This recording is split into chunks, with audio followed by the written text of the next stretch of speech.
안녕하세요. 오늘은 오래도록 부처 울림을 살펴온 이로써 여러분께 이야기를 차근차근 들려드리려 합니다. 다만 이번에는 말씀드릴 글의 바탕을 그대로 살려 전해드리되 우리 말투로 차근차근 풀어볼게요. 그리고 살가운 얘기처럼 들리도록 말투를 좀 부드럽게 할까 해요. 지금부터 한번 들어보시죠. 혹시 이런 생각을 해본 적 있으신가요? 이대로 살아도 괜찮은 걸까? 무언가 바꾸고 싶은데 어떻게 해야 좋을지 모르겠다. 우리 누구나 살다 보면 갈림길에 서서 헤매는 때가 있어요. 그건 결코 특별한 일이 아니라 오히려 바뀔 징표일 수도 있답니다. 오늘 여기서는 삶에서 참된 힘을 끌어내기 위한 부처 울림 세 갈래를 나누어 드리려 해요. 기쁨도, 잘됨도, 고요함도 사실은 모두 우리 마음이 쥐고 있다고 하거든요. 처음에는 바로 기쁨을 누리는 길, 둘째는 때를 내 편으로 만드는 슬기, 셋째는 한계가 있는 삶을 어떻게 보낼까 하는 이야기입니다. 이 세 가지를 알게 되면 우리가 보고 느끼는 삶이 틀림없이 바뀔 거예요. 우리 앞길은 스스로 열어나가는 거라고들 합니다. 지금이야말로 마음에 닿아 삶을 더 나은 쪽으로 바꿀 첫걸음을 내디뎌 보지 않으시겠어요? 그럼 가볼게요. 오늘은 조금 마음이 흔들릴 만한, 그리고 앞으로 크게 달라질지도 모를 부처 울림을 함께 찾아보려고 합니다. 그 가르침이 바로 씨앗맺음, 인과응보이에요. 이 말을 들으면 뭔가 등골이 살짝 서늘해지는 기분이 들 수도 있을 거예요. 우리는 일상 속에서 내 짓이 별로 크게 안 미칠 거라 여길 때가 가끔 있잖아요. 누가 안 봤으니 괜찮겠지, 이 정도쯤이야 하고 스스로를 달래곤 하는데 정말로 그래도 되는 걸까요? 이를테면 아무도 없는 데서 쓰레기를 휙버린다든지, 누리금을 인터넷에서 이름을 숨기고 남을 험담한다든지, 식구 몰래 돈을 슬쩍 가져다 쓴다든지, 혹시 떠오르는 일이 있으세요? 그렇지만 잠깐만요. 그렇게 사소해 보이는 짓이 뜻밖의 큰 맺음을 낳을지 모른답니다. 오늘은 씨앗 맺음이 얼마나 우리 삶에 크고 작은 울림을 주는지, 그리고 부처 울림을 통해 어떻게 하면 기쁜 삶을 누릴 수 있는지 예를 들어가며 이야기하겠습니다. 자, 함께 씨앗 맺음의 길로 떠나볼까요? 먼저 씨앗 맺음이란 무엇이냐? 간단히 풀면 씨앗은 우리 집, 맺음은 그 뒤에 오는 일이라고 보시면 돼요. 달리 말하면 우리가 한 짓은 반드시 어떤 되돌아옴을 낳는다는 생각이죠. 부처 울림에서는 우리의 삶에서 기쁨이나 괴로움이 전부 자기 짓에서 생긴다고 봐요. 게다가 이 이치는 어디서든 언제든 흔들림 없이 돌아간다고 합니다. 그러면 씨앗 맺음의 무서움, 아니 놀라운 점을 세 가지로 나눠 살짝 살펴볼게요. 첫째로, 아무도 몰라도 반드시 맺음이 따른다는 거예요. 흔히 우리는 안 걸리면 괜찮아 라고 여기기 쉽잖아요. 하지만 씨앗 맺음이란 누가 보든 말든 어김없이 작용한다고 보거든요. 예를 하나 들어볼까요? 어떤 회사원 사토라는 사람이 사람 없는 사무실에서 동료의 책상을 슬쩍 열어봤대요. 아무도 없으니 괜찮겠지 했던 거죠. 그런데 그 뒤로 자기 물건들이 하나둘 사라졌다고 해요. 그제야 그때 내가 괜한 짓을 했나 하고 깨달았다고 합니다. 왠지 오싹하죠? 하지만 그걸 거꾸로 생각하면 아무도 안 보는데도 착한 짓을 하면 그 또한 나중에 반드시 좋은 맺음으로 돌아온답니다. 예를 들면 야마다라는 분이 있었는데 남들이 안 볼 때 길가 쓰레기를 주워서 버리곤 했대요. 그러던 어느 날 바라던 일이 불쑥 들어왔고 왜 내가 하고 깜짝 놀랐다고 합니다. 사실 그 사소한 좋은 짓이 큰 기쁨을 불러온 거예요. 그러니까 우리 짓은 사람 눈과 상관없이 반드시 씨앗을 뿌려 맺음을 낳는다. 이게 씨앗 맺음의 첫 번째 두드러진 점이에요. 둘째로, 아무리 때가 흘러도 맺음은 꼭 온다는 거예요. 세상엔 시효란 말이 있지만 씨앗 맺음엔 그런 게 없다고들 해요. 오래 지나도 그 씨앗이 언젠가 틀림없이 꽃을 피운다는 거죠. 예를 들어 고등학교 때 시험을 몰래 베꼈던 다나카라는 사람. 아무도 눈치 못 채고 졸업해서 다 잊을 만하던 어느 날 정말 중요한 자리에서 순식간에 머릿속이 하얗게 지워졌잖아요. 그제야 그때 그 짓 때문인가 하고 땀을 흘렸다는 겁니다. 반대로 어릴 때 할머니를 도와준 적이 있던 스즈키라는 분은 몇십 해 뒤에 곤란을 겪을 때 어느 누군가가 그를 돕고 가는 일을 겪었대요. 아니, 이런 뜻밖의 행운이 하고 놀랐는데 예전에 베푼 작은 따스함이 오랜 뒤 꽃 피웠다는 거죠. 이런 식으로 우리 짓은 때를 훌쩍 건너서도 맺음을 낳아요. 이게 두 번째 두드러진 점이랍니다. 마지막 셋째가 아마 가장 놀라울 텐데 마음으로만 품어도 맺음이 따른다는 겁니다. 보통 우리는 속으로만 생각했으니 괜찮겠지 하잖아요. 하지만 부처 울림에선 마음속 생각도 이미 지시라고 봐요. 일례로 회사에서 사람 때문에 힘들어하던 이토라는 분이 있었는데 속으로 저 사람 좀 사라져 줬으면 좋겠어를 여러 번 품었대요. 그러다 보니 이상하게 주위 사람이 점점 떠나가더라. 그제야 설마 내 마음 탓인가 하고 깨달았다고 하지요. 하지만 좋은 생각도 똑같이 돌아옵니다. 동네 할머니 할아버지 보일 때마다 늘 거뜬하셨으면 하고 속으로 빌던 나카무라라는 분은 어느 날 자기 몸 검사에서 뜻밖의 건강한 결과가 나왔다고 해요. 깜짝 놀라서 생각해보니 그 따스한 생각이 자기 몸으로 돌아온 거였죠. 그러니까 우리 마음속 작은 생각마저 이 세상 흐름에 그림자를 들여올 수 있다는 겁니다. 이게 세 번째 두드러진 점이에요. 자, 이런 세 가지를 듣고 나면 씨앗맺음이 좀 무섭게 여겨지실 수도 있겠죠. 하지만 여러분, 사실 이건 우리한테 대단한 기회를 주는 거랍니다. 왜냐하면 아무도 없어도 착한 짓을 하면 꼭 보상을 받는다는 뜻이니까요. 시간이 흘러도 좋은 씨앗은 반드시 피어나고 마음으로만 품어도 현실에 번진다는 거예요. 다시 말해, 내 짓으로 삶을 좋게 가꿀 힘이 우린 항상 있다는 거죠. 그것도 거창한 일이 아니어도 돼요. 아무도 안 봐도 작은 다정함을 실천해 본다든지, 예전 좋았던 일을 곰곰이 떠올려 본다든지, 속으로 주위 사람들의 기쁨을 빌어본다든지, 이런 사소한 데서 시작해보면 어떨까요? 그렇다면 일상 속에서 씨앗 맺음을 어떻게 써먹을 수 있을까? 몇 가지 예를 들어볼게요. 먼저 일터 상황이라면 마감에 쫓기는 일이 있을 때 아무도 안 보니까 좀 건너뛰어도 괜찮겠지 하는 유혹이 들 수도 있잖아요. 근데 그때 꼭 참고 최선을 다해 봅시다. 상사나 동료가 못 봐도 결국은 내 자신을 위해 최선을 다하는 거니까요. 그렇게 하면 뜻밖의 좋은 흐름이 생길 수도 있어요. 다른 누군가가 노력한 걸 알아봐주고 더 큰 기회를 줄지도 모르죠. 혹은 그때 쌓은 힘이 나중에 큰 도전에 쓰일 수도 있어요. 집안 이야기를 해볼까요? 이를테면 가족이 다 잠든 사이에 몰래 집안을 깨끗이 치운다든지 아무도 몰라줄 수도 있지만 그건 틀림없이 좋은 맺음을 낳아요.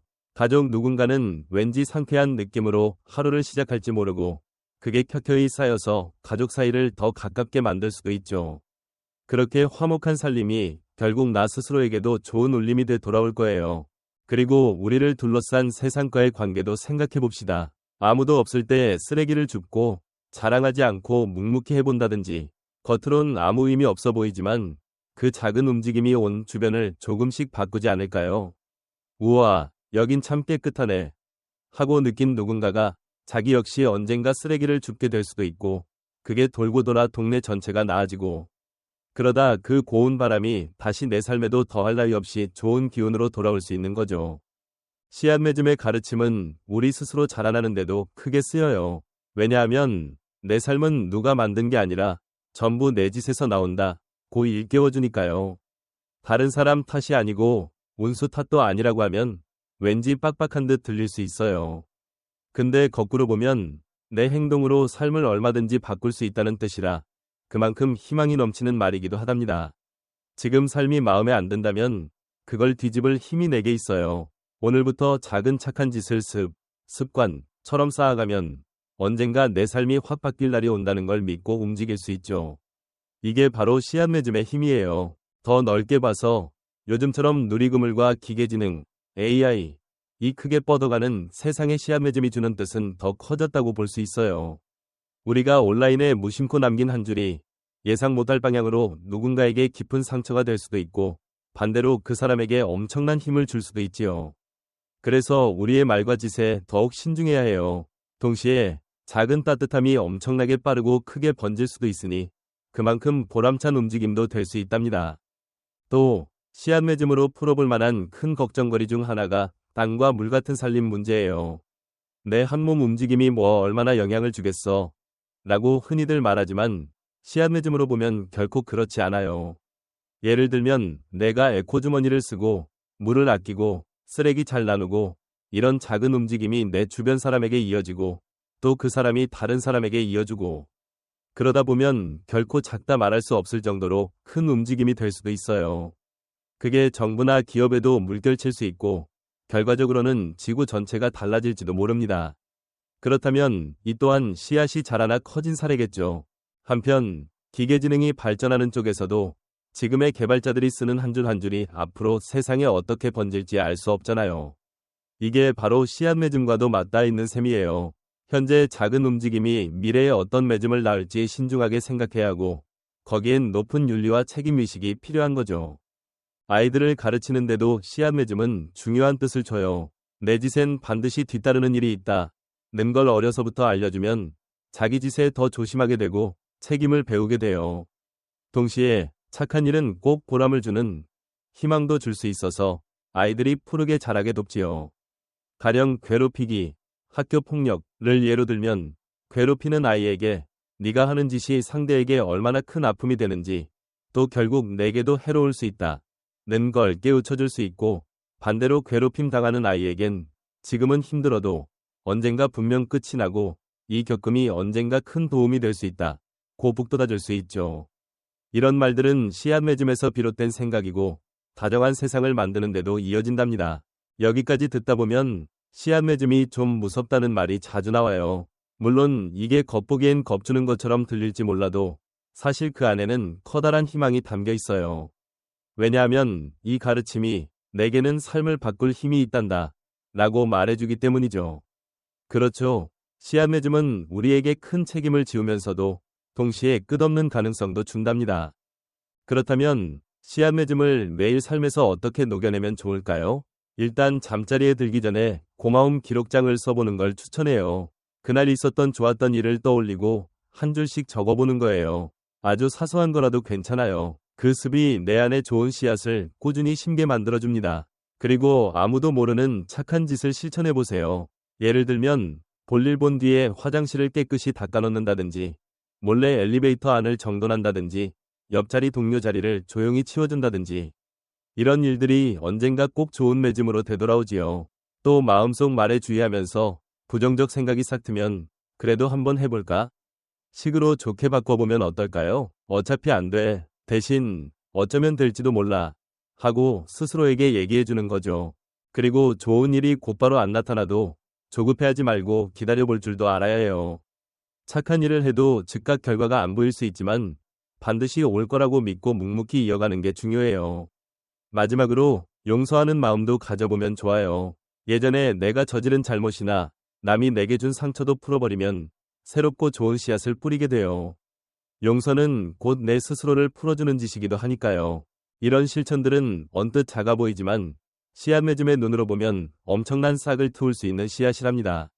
어떠세요? 씨앗 맺음이라는 가르침, 사실은 무섭기만 한 게 아니라 우리에게 큰 희망을 주고 있다고 느껴지지 않으신가요? 분명 책임감은 커지지만 그만큼 우리 삶을 활짝 피울 무궁한 힘도 안겨주는 거죠. 오늘부터 혹시 이건 틀림없이 나중에 좋은 결과를 낳겠지 하는 마음으로 조금씩 움직여보세요. 그런 작은 바뀜이 나중엔 내 삶을 그리고 세상을 크게 살맛나게 바꿀 수도 있어요. 부처 울림은 2600년이 넘도록 이어져 온 오래된 슬기지만 요즘에도 얼마든지 통하는 힘차고 귀한 가르침이에요. 마지막으로 어떤 시인의 말 하나 나누고 끝맺을까 해요. 시 한 톨에서 나무 한 그루가 돋고 그 나무에서 수많은 숲이 태어난다. 그러니 내 작은 착한 마음을 소중히 해라. 그것이 언젠가 세상을 바꿀 숲이 될지 모른다. 오늘부터 씨앗 맺음의 힘을 내 곁으로 불러 멋진 삶을 걸어보면 어떨까요? 자, 이어서 똑같이 모두가 한 번쯤 고민해볼 내용을 얘기해볼게요. 지금 살림이 그럭저럭 마음에 드시는 분도 그렇지 않은 분도 모두에게 똑같이 주어지는 게 있으니 바로 때라는 거잖아요. 곧 삶 그 자체라 해도 과언이 아닌데 이때를 우리는 어떻게 쓰는 게 좋을까요? 이 흔하고도 중요한 때에 대해 부처님이 남긴 깨우침이 있어요. 그 말씀은 헛되이 흘려보내지 마라 랍니다. 아니, 그런 말 다들 하잖아요. 하실 수도 있죠. 하지만 잠깐만요. 부처님이 말하는 때를 헛되이 두지 말라 는 건 우리가 평소 떠올리는 그런 흔한 충고랑은 결이 좀 달라요. 오늘은 2600년 전 부처님 말씀을 떠올리며 오늘을 사는 우리가 어떤 깨달음을 얻을 수 있을지 또 그걸 매일 어떻게 써먹을 수 있을지 쉽고 편하게 풀어보려 해요. 머릿속으로 옛 인도 숲속을 그려보세요. 그 고요한 숲 그늘 아래 부처님이 제자들과 함께 앉아 계십니다. 그 가르침이 세월을 훌쩍 넘어 지금 우리에게 닿는 거예요. 자, 좀 더 구체적으로 이야기를 들어가 볼게요. 무대는 옛 인도숲. 부처님과 제자들은 나무 그늘에서 숨 고르기를 하고 있어요. 이때 제자 중 하나인 아난다가 등장합니다. 아난다는 부처님 곁에서 자주 돌보던 가까운 제자였는데 뛰어난 머리를 지닌 대신 평범한 사람이 겪는 고민도 안고 있었죠. 어느 날 묵상을 마친 뒤 다른 제자들은 다 떠났는데 아난다는 뭔가 생각하는 듯 남아 있었대요. 그 모습을 본 부처님이 다정하게 묻죠. 아난다야, 무슨 걱정 있느냐? 예, 스승님, 사실 좀 고민이 있습니다. 어떤 고민이냐? 부끄러워 말고 말해보거라. 아난다가 망설이다 대답합니다. 저는 날마다 수행에 힘쓰지만 깨달음에 가까워진 기분이 별로 안 듭니다. 차라리 때가 더 많았으면 좋겠다고 생각해요. 근데 매일 해야 할 일이 자꾸 생기니 정작 중요한 수행 시간을 제대로 못 내고 있다는 느낌이 들어서요. 그러자 부처님이 부드럽게 웃으며 말씀하죠. 그렇구나, 아난다야. 때가 모자란다고 느끼고 있구나. 잘 듣거라. 때에 대한 한 가지 크게 중요한 말을 전해주마. 그러자 아난다가 잔뜩 귀를 기울여요. 아난다야, 사람 한 삶이 얼마나 길다고 생각하니? 조금 고민하던 아난다가 말합니다. 사람마다 다르지만 60, 70, 길면 100에 가까이 살 수도 있지 않을까요? 그러자 부처님은 조용히 고개를 저으세요. 아니다, 아난다야. 사람 한 삶 길이는 숨 한 번 정도뿐이다. 아난다는 깜짝 놀랍니다. 숨 한 번이라니요? 너무 짧잖아요. 그런 짧은 동안 우리가 무엇을 할 수 있단 말인가요? 그때 부처님은 잔잔히 미소 지으며 답해요. 바로 그거다. 아난다야. 사람 한 삶은 사실 한 번 한 번 숨 쉬는 순간들의 이어짐일 뿐이다. 그래서 우리는 숨 한 번 한 번을 되도록 헛되지 않게 써야 한다. 헛되지 않게 쓰라니 어떻게 그런 식으로 산다는 거죠? 하고 아난다가 묻자. 그래, 아난다야. 우린 흔히 지나간 일을 붙들고 후회하거나 오지 않은 앞날을 걱정하다가 지금 숨 쉬는 이 순간을 놓치기 쉽다. 하지만 실제로 우리가 사는 건 언제나 지금이지 않느냐. 정말 그렇긴 한데 스승님, 매일 해야 할 일이 많고 그러다 보면 매 순간에 신경 쓰기는 어렵지 않나요? 그래서 어디에 치우치지 않는 가운데 걷기가 중요하단다. 하고 부처님이 말씀하시죠. 가운데 걷기요? 그래, 너무 지나치지도 않고 한쪽으로 흐트러지지도 않는 살림새를 찾으라는 거다. 때 쓰는 것도 마찬가지지. 모든 숨결을 묵상에만 써서는 살림이 안 굴러갈 테니 해야 할 일을 하면서도 그때그때 순간을 놓치지 않는 길을 찾는 거다. 알겠습니다. 그런데 좀 구체적으로 어떻게 해야 할지 궁금하네요. 하고 아난다가 물으니 이를테면 매일 아주 짧은 동안이라도 내게 가장 값진 무엇에 집중해보는 게 어때? 그게 묵상이어도 좋고 경을 읽는 거여도 좋고 또는 소중한 이와 마음껏 얘기 나누는 거여도 좋다. 정말 짧은 사이여도 그걸 쌓아가다 보면 언젠가 크게 피어나는 날이 올 것이다. 아난다는 고개가 좀 밝아지더니 그렇게 한 줌씩이라면 아무리 바빠도 못할 건 없겠어요. 하고 대답해요. 그렇지. 그리고 또 하나 잊지 말아야 할 게 덧없음, 무상을 깨닫는 거다. 덧없음이요? 그래, 세상에 영원한 건 없다. 모든 것이 시시각각 바뀌니 말이다. 그건 전에도 배우긴 했는데 그게 때를 소중히 하는 것과 무슨 관련이 있나요? 덧없음을 알면 지금 이 순간이 얼마나 귀중한지 알게 된다. 오늘의 햇빛, 지금 들리는 새소리, 이건 두 번 다시 똑같이 돌아오지 않는다. 그러니 지금 숨 쉬는 이 순간을 정성껏 누려야 한다. 그러니까 덧없음을 떠올리면 지금이 다시 없을 프레셔스 한순간이라는 걸 느낄 수 있다는 거군요. 하고 아난다가 깨닫자. 그렇다, 아난다야. 덧없음을 이해하면 어제 일에 매달려 괴로워하거나 내일을 두려워해서 스스로를 오가매지 않게 된다. 언제나 우리가 몸 담고 숨 쉬는 건 지금뿐이라는 걸 기억하면 매 순간이 빛나기 시작한다. 아난다는 크게 끄덕이죠. 이해했어요. 그런데 머리로는 알겠는데 막상 날마다 실천하긴 쉽지 않네요. 그러자 부처님은 다정히 웃으며 맞다, 아난다야. 머리로 깨닫는 것과 일상에서 실천하는 건 다르지. 그래서 날마다 자그마한 익힘이 필요한 거다. 조금씩이라도 이어가는 게 중요해. 네. 그러면 구체적으로 어떤 방법이 있을까요? 좋다. 예를 들면 아침에 눈 떴을 때부터 시작해보거라. 일어나자마자 크게 숨 한 번 내쉬고 오늘 하루가 있다는 걸 고마워하자. 그리고 오늘 해야 할 일을 가만히 떠올리며 그 뜻을 새기는 거다. 이것만으로도 하루가 달라질 게다. 그 밖엔요? 한낮에도 될 수 있으면 지금의 마음을 두려고 해보거라. 가령 밥을 먹을 때 맛과 냄새, 식감을 차근차근 느끼고 걸을 땐 발바닥이 땅을 밟는 느낌에 주의를 기울여 보는 거야. 그렇게 하면 습, 버릇, 적으로 흘려보내던 순간이 새롭게 다가올 게다. 알겠습니다. 또 다른 건 없나요? 그래, 너 주변을 정리하고 치우는 일도, 귀찮은 집안일도 깨어있는 마음으로 차근차근 해보면 어떠냐. 그러면 그 일조차 고운 수행이 되지. 그리고 하루가 끝나면 그날 있었던 일을 돌아보며 고마웠던 건 무엇인지, 배운 건 무엇인지, 내일에 어떻게 살릴 건지 살짝 적어보면 좋다. 그러자 안한다가 환히 미소 짓습니다. 네, 스승님. 그럼 한층 해볼 만하겠어요. 그럼 이렇게 하면 언젠가 깨달음에도 더 가까워지겠죠? 그러자 부처님은 살짝 고개를 저으시며 안한다야, 그 무엇보다도 깨달음에 닿아야 한다는 생각만 앞세우면 또다시 지금을 놓칠지 모른다. 오히려 한숨 한숨을 깊이 살피고 누리는 게 바로 참된 깨달음으로 가는 길이란다. 안한다는 크게 끄덕이며 네, 스승님, 알겠습니다. 오늘부터 숨 한 번 한 걸음 한 걸음 소중히 하겠습니다. 좋다, 안한다야. 그리고 잊지 마라. 이건 단순히 때를 효율적으로 쓰라는 얘기가 아니다. 너 삶을 더 깊고 넉넉하게 누리도록 하는 길이란다. 부처님 그 말씀에 안한다 얼굴도 따뜻한 웃음으로 환해집니다. 어때요? 옛 시절 부처님과 안한다의 대화가 우리 시대에도 유의미하게 들리시나요? 정말 오래된 가르침이 지금 우리 마음에도 큰 자극을 주죠. 사실 부처님 가르침은 요즘 마음가짐 훈련, 마인드풀니스이라든가 적절한 일삼 균형 같은 개념과도 통하는 점이 크다고 해요. 그럼 더 디테일하게 매일 어떻게 응용할 수 있을까요? 우선 앞에서 말한 대로 아침에 잠에서 깬 순간 오늘 하루가 있구나, 고맙다 하고 숨을 고르며 시작해보세요. 그리고 오늘 해야 할 일을 단지 목록처럼만 보지 말고 왜 이걸 하려 하지?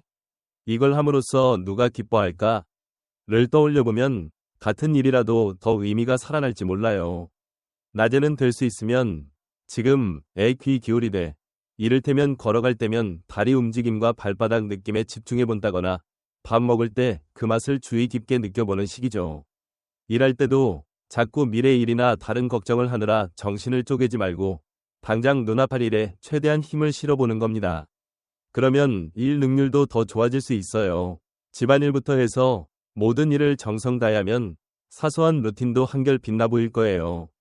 그리고 하루가 끝나면 오늘 어떤 좋은 일이 있었나? 내가 누군가에게 다정했나? 내 몸을 위해 뭘 했나? 이런 식으로 곰곰이 짚으며 마무리해보세요. 그러면 하루하루가 차곡차곡 쌓여나갈 거랍니다. 혹시 에이, 이걸 다 지키기엔 현실이 너무 팍팍해 하고 느낄 수도 있죠. 그럼 한꺼번에 다 하려 말고 한두 개씩만 해도 돼요. 예를 들어 아침에 단 1분만 숨을 고르고 마음을 다잡는 일부터라든지 밥 먹을 때 잘 먹겠습니다를 정성스레 말해보는 것만으로도 훌륭해요. 중요한 건 계속 조금씩이라도 하느냐, 거기서 내 안이 달라지기 시작하거든요. 그리고 이게 결코 괴로운 수행이 아니라 내 삶을 더 환하고 깊게 만드는 길이라는 걸 잊지 않으셨으면 좋겠어요. 결국 때를 헛되이 버리지 말라 는 말은 늘 바쁘게 굴려라 는 뜻이 전혀 아니랍니다. 오히려 숨쉬는 매 찰나를 좀 더 잘 누려보자는 얘기죠. 그렇게 하면 똑같은 하루 24때라도 그 내용이 무척 달라진답니다. 자, 오늘부터 여러분도 때를 가볍게 흘려보내지 않는 살아보기를 시작해보시면 어떨까요? 분명 새롭게 느껴지는 게 있을 거예요. 이제 우리의 삶에서 뒤쪽 절반쯤에 다다른 이들이라면 꽤나 마음에 와닿는 이야기를 또 하나 전해드리고자 해요. 바로 부처 울림을 바탕으로 삶의 전환점과 남은 때의 귀함을 어떻게 깨달을까 하는 얘기입니다. 혹시 이런 의문 가져본 적 있으세요?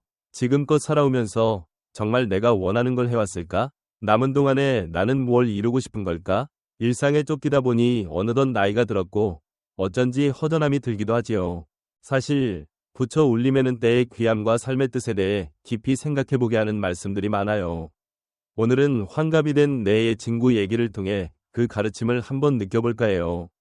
조용한 온천 동네의 작은 여관에 예전 동창 4사람이 모였답니다. 이름은 각각 다나카 마사오 60살, 사토 케이코 60살, 스즈키 케니치 60살, 그리고 야마다 미치코 60살. 이들이 환갑이 되어 인생의 바뀜을 느끼며 요즘 어떻게 사나 서로 나누려고 모인 거죠.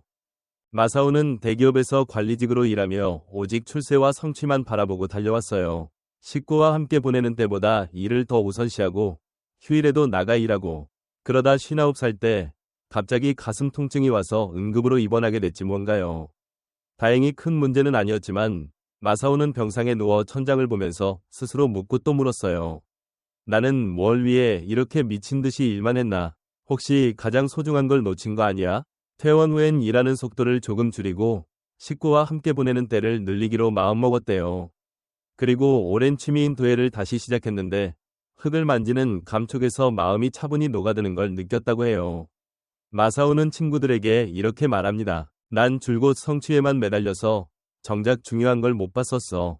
그런데 지금은 알겠어. 일도 좋지만 식구와의 관계, 내 취미 같은 게 다 함께 어우러져야 참된 기쁨이 있더라. 케이코는 오랫동안 전업주부로 지내며 가정을 돌보았어요. 아이들 키우느라 스스로를 늘 뒤로 밀었죠. 그런데 아이들이 다 크고 나니 갑자기 허무해졌다고 해요. 이제 남은 삶에 난 뭘 하면 좋지? 하고 막막했대요. 그러다 동네 주민센터에서 그림 모임 안내를 보고 호기심에 한번 가봤는데 거기서 본인도 몰랐던 그림 그리는 재주를 발견했답니다. 붓질하며 자기 안의 목소리를 듣게 됐고 예전엔 모르던 가능성을 마주하게 됐대요. 케이코는 친구들에게 말하지요. 솔직히 아이들 다 크고 나니 한동안 엄청 불안했어.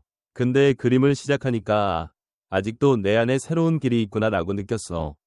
예전 누적된 경험을 토대로 또 다른 무언가를 시도하는 삶도 있더라고. 케니치는 사업으로 크게 성공한 이였어요. 젊을 때부터 회사 운영에 매달려서 꽤나 이름을 거뒀지만 일에 몰두하느라 사람들 사이에 정을 좀 소홀히 했대요. 그런데 어느 날 옛 친구가 세상을 떠났다는 소식을 듣고 그동안 연락이라도 좀 할 걸 하고 큰 후회가 밀려왔답니다.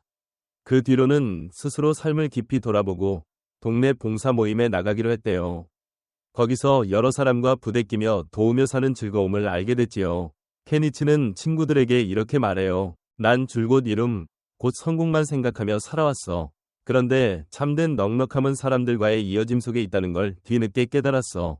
지금은 내 쌓은 경험과 지식을 젊은이들에게 알려주는 보람이 정말 커. 미치코는 오랫동안 교사로 일했는데 늘 제자들을 위해 힘쓰다 보니 자신을 돌아볼 겨를이 거의 없었대요. 퇴직하고 나니 내 삶의 의미가 이제 끝난 건가 하는 공허함이 들었다고 하네요. 그러다 절에서 앉아 숨 고르기, 좌선, 모임을 해보니 지금 이 숨결을 사는 게 중요하구나 하고 크게 깨달았대요. 그 뒤부터는 아침 햇빛이나 새소리, 맛난 음식, 이런 사소한 매일의 기쁨을 새삼 느끼며 지내게 됐다고 해요.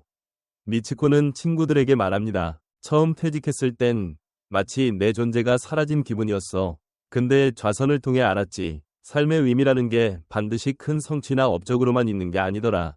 그냥 지금을 깊이 누리는 일이 곧 삶의 뜻이 될 수 있구나 하고. 이렇게 내 친구가 각자 겪은 일과 깨달음을 나누는데 서로가 크게 공감하더랍니다. 마사오는 일과 사적인 살림의 균형, 케이코는 새로운 도전, 케니치는 사람 간 이어짐, 미치코는 지금 여기를 누리는 걸 배운 셈이죠.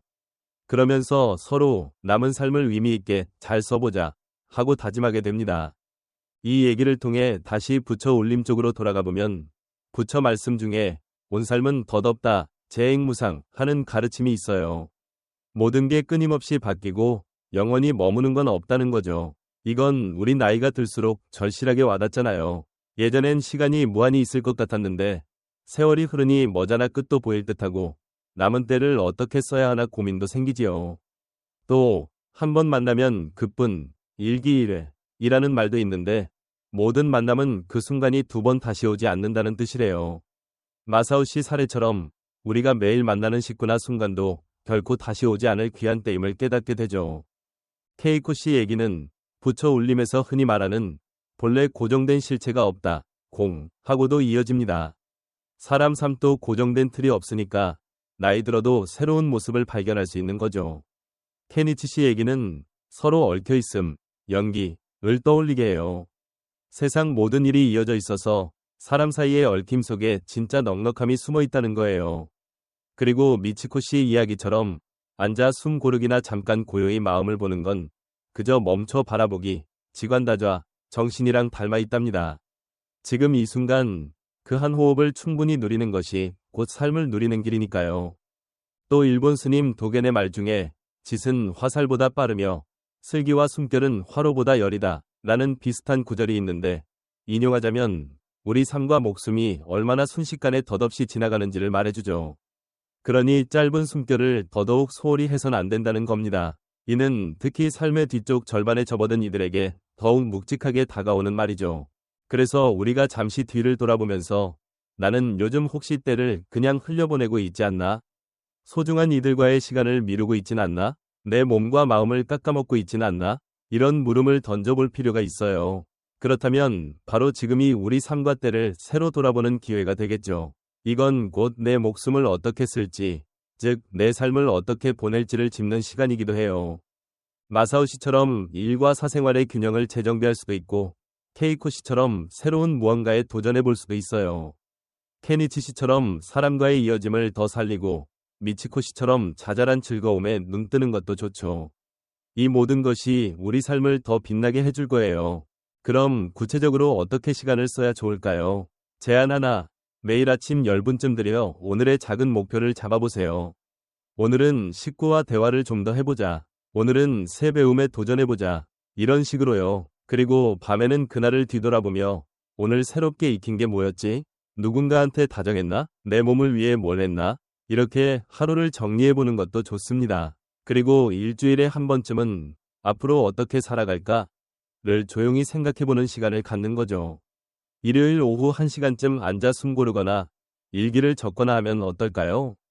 또 다른 방법, 새로운 취미를 시작해보는 거예요. 마사오 씨처럼 흙빚기를 해본다든지 케이코 씨처럼 그림을 그려보든지 이런 취미는 우리 삶의 색깔을 더하고 새로운 길로 이끌어줄 수 있어요. 케니치 씨처럼 봉사 모임에 나가보는 것도 대단히 좋아요. 남을 돕고 살면 거기서 삶의 뜻과 커다란 보람을 느낄 수 있답니다. 그리고 미치코 씨가 말하듯 날마다의 작은 즐거움을 놓치지 않는 것도 꼭 기억합시다. 아침 햇살이 어찌나 아름다운지, 오늘 먹은 밥이 얼마나 맛있는지, 식구나 지인과 나눈 소소한 한마디가 얼마나 반가운지를 새삼 곱씹어 보는 거죠. 몸 챙기는 것도 무척 중요해요. 나이를 먹으면 예전처럼 무리하기 어렵잖아요. 그러니 걷기나 가벼운 운동, 알맞은 먹거리, 충분한 잠 이런 게 꼭 필요해요. 그게 튼튼해야 어느 활동이든 마음 놓고 할 수 있죠. 또 우리가 쌓아온 경험과 지식을 젊은 사람들에게 알려주는 것도 참 보람 있어요. 강연을 하거나 글을 쓰거나 젊은이들과 얘기 나누면서 아, 내가 걸어온 길이 누군가에게 도움이 되는구나 하고 느끼면 큰 기쁨과 자긍심을 얻을 수 있거든요. 그리고 무엇보다 나 스스로와 마주하는 시간을 자주 가져야 해요. 나는 정말 무엇을 바라고 있을까? 어디서 기쁨을 느끼나? 이런 물음을 외면하지 않고 차분히 들여다보면 내 본래 모습에 가까운 더 참된 삶으로 나아갈 수 있어요. 붙여 올림이라고 해서 굉장히 복잡하게 느껴질 필요는 없답니다. 매일 사소한 행위 속에 녹일 수 있어요. 원짓은 덧없다를 떠올리면 오늘 잘 안 된 일이 있어도 내일은 또 새날이구나 하고 긍정할 수 있고 한 번 만남은 그뿐이라는 걸 기억하면 주변 사람과의 순간순간이 얼마나 귀한지 더 잘 알게 되죠. 맞물림, 연기를 알면 내 한마디가 남에게 어떤 울림이 될지 조심하면서도 좋은 일을 나누려 애쓰게 돼요. 그리고 앉아 봄, 지관다좌, 정신은 잠깐이라도 앉아 숨에 집중하는 시간을 가지면 내 마음이 고요해진다는 걸 알려주죠. 다시 내 사람 이야기를 떠올려 봅시다. 마사오 씨는 일만 줬던 삶에서 벗어나 가족과 취미를 챙기는 길로 바뀌었고 케이코 씨는 전업주부 시절이 끝난 뒤 새 재능을 찾았죠. 케니치 씨는 사업으로만 채우려던 걸 넘어 사람들 속에서 삶의 의미를 찾았고 미치코 씨는 매 순간 작은 행복에 눈뜨게 됐습니다. 이들이 보여주듯 삶의 의미는 하나로 정해진 게 아니고 각자 자신의 길에서 발견해가는 거예요. 그러려면 항상 스스로와 진솔히 마주하며 살아야겠지요. 나는 왜 사냐? 나는 어디서 즐거움을 얻나? 같은 물음에 열린 마음으로 부딪히는 게 더 충만한 삶으로 가는 단서랍니다. 마지막으로 이 사실을 받아들여야 해요. 우리 삶에는 끝이 있다. 그렇지만 절망할 일은 아니에요. 오히려 남은 때를 값지게 쓰면 되고 한결 알차게 만들 수 있다는 희망 섞인 얘기니까요. 예를 들어 오래 꿈꿔온 일을 지금이라도 해보는 건 어떨까요? 여행을 다니든 외국말 배워보든 새로운 실력을 익히든 그 용기가 삶에 새로운 빛을 더할 수도 있고 가족이나 친지와 사이를 한층 돈독히 만드는 것도 좋아요. 고마워, 소중해 같은 말을 더 자주 건네보시는 건 어떨까요? 그리고 내 걸어온 길을 다음 세대와 나누는 것도 삶의 큰 뜻이 됩니다. 그건 내 지난 삶의 가치도 다시금 깨닫게 하니까요.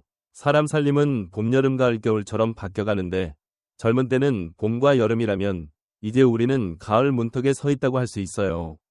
가을은 열매 맺는 때잖아요. 그동안 쌓은 세월과 슬기가 알찬 열매가 되어 주변과 나누고 함께 누릴 수 있는 시기라는 거죠. 또 가을은 단풍이 빛나는 때이기도 하니 지금이 오히려 우리 삶이 가장 아름답게 물드는 때일 수도 있어요. 부처 울림엔 고마움을 새기기를 중히 여기라 했어요. 매일 아침 눈 떴다는 데 대해, 밥 한 끼 먹을 수 있다는 데 대해, 식구나 벗이 곁에 있다는 데 대해 이렇게 작은 일들에 고맙다 하고 마음을 내보면 우리 삶이 훨씬 풍요로워져요. 사람 살림은 한 번뿐이지만 그 안에서 여러 번 다시 태어날 수 있다는 말이 있습니다. 오늘 이 순간부터가 내 새 삶의 시작이 될 수도 있어요. 시간을 소중히 다루고 내게 진짜 중요한 걸 깨달아 그걸 향해 움직인다면 말이에요. 앞서 들은 마사오, 케이코, 케니치, 미치코 얘기를 다시 떠올려 보세요. 그들은 매일 겪은 일 속에서 뭔가를 배우고 바뀌어가면서 삶을 계속 피워나갔죠.